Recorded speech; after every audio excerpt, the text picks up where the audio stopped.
ሕማማት ዕለተ ሐሙስ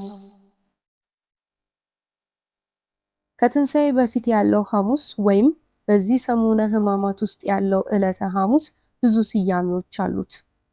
ጸሎተ ሐሙስ፣ የሕጽበተ እግር ሐሙስ፣ የምስጢር ቀን ሐሙስ፣ የትእዛዝ ሐሙስ ተብሎ ይጠራል።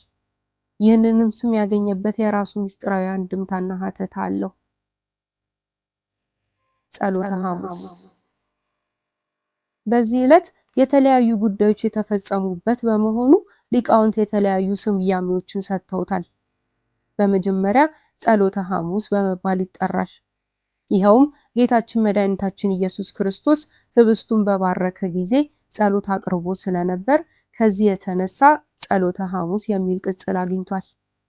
በሌላም በኩል ጌታችን ኢየሱስ ክርስቶስ በዚህ ዕለት ፍጹም ሰው ፍጹም አምላክ መሆኑን ለመግለጥና ለአራያነት የአይሁድ ካህናት መጥተው እስኪይዙት ድረስ በጌቴሰማኒ ተንበርክኮ ከጸለየ በኋላ ለደቀ መዛሙርቱ ወደ ፈተና እንዳትገቡ ትጉና ጸልዩ ብሎ በፈተና ጊዜ አብዝቶ መጸለይ እንደሚገባ የጸሎትን ጥቅምና አገልግሎት ያስተማረበት ዕለት ስለሆነ ይህንን ስያሜ አግኝቷል።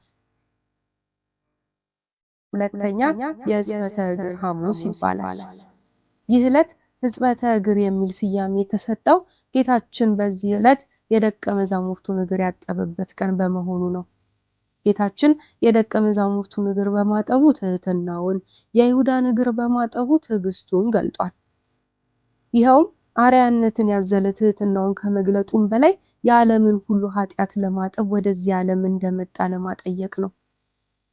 ይህን ለማስታወስ ዛሬም ካህናት በተለይም ሊቃነ ጳጳሳትና የደብር አስተዳዳሪዎች አቤቱ አምላካችን ሆይ በመካከላችን ተገኝተህ የእኛንና የሕዝብን ኃጢአት እጠብ ሲሉ ከአገልጋዮቹ ከካህናት ጀምረው በየደረጃው በቤተ ክርስቲያን የተገኙትን ምዕመናን እግር በወይንና በወይራ ቅጠል ሲያጥቡ ያረፍዳሉ።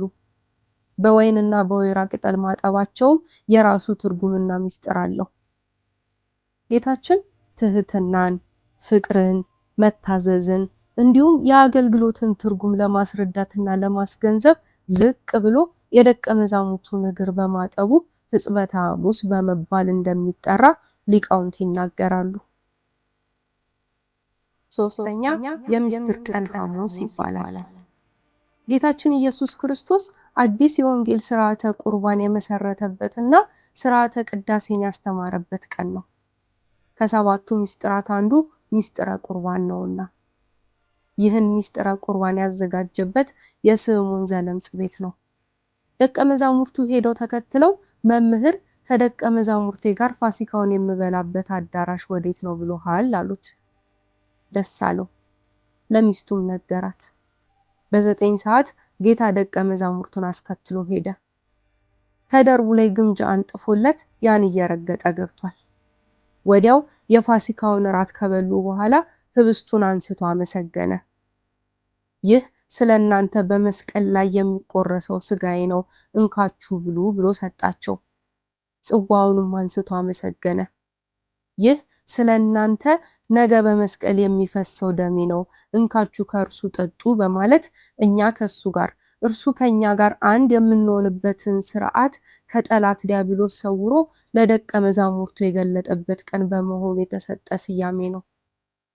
በዚህ ዕለት ቅዳሴ ይቀደሳል።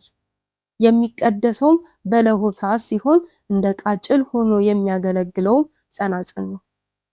አይሁድ ጌታችንን ለመያዝ ሲመጡ ድምፃቸውን ዝቅ አድርገው በለሆሳስ እየተነጋገሩ መምጣታቸውን ለማሰብ ነው።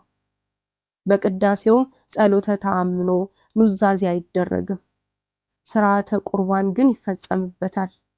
ይህም ጌታችን የሰጠውን ዘላለማዊ ቃል ኪዳን ለማሰብ ነው። አራተኛ የትእዛዝ ሐሙስ ይባላል።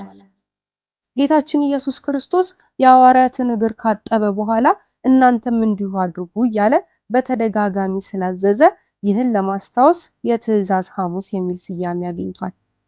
ይኸውም በተግባር አርአያነቱን ያሳየበትና አምላካዊ ትእዛዝ ያስተላለፈበት ቀን በመሆኑ ነው።